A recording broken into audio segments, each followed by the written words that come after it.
એક ધોબી હતો, એણે નદી કિનારે કપડાં સૂકવ્યા હતા। એક સાધુ પોતાની મસ્તીમાં ચાલતો હતો, તેથી તેનો પગ કપડાં પર પડી ગયો। કપડાં મેલાન થઈ ગયા। ધોબીના ગુસ્સાનો પાર ના રહ્યો। એણે સાધુને લાફો મારી દીધો અને સાધુને ગાળો બોલવા લાગ્યો। સાધુ પણ ગુસ્સા પર કાબૂ રાખી શક્યા નહીં। એણે પણ ધોબીને ધોબી પછાડ આપી। ધોબીનું શરીર કસાયેલું હતું, એ તો સાધુ પર તૂટી જ પડ્યો।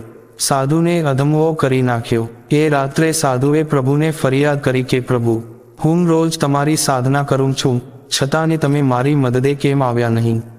પ્રભુએ કહ્યું, હું તારી મદદે આવ્યો હતો, પણ મને ખ્યાલ ના આવ્યો કે આમાં સાધુ કોણ છે અને ધોબી કોણ છે। સાધુ પણ ધોબી બની ગયો। સાધુએ સાધુતા છોડી દીધી, પછી હું શા માટે આવું? સાધુએ સજ્જનનો ગુણ છોડી અને દુર્જનતાનો ગુણ અપનાવી લીધો, એટલે હું ઓળખી શક્યો નહીં। ઓળખ ગુમાવશો તો બધું ગુમાવશો। આપણે આપની ઓળખ ગુમાવી દઈએ ત્યારે જ મુશ્કેલી શરૂ થાય છે।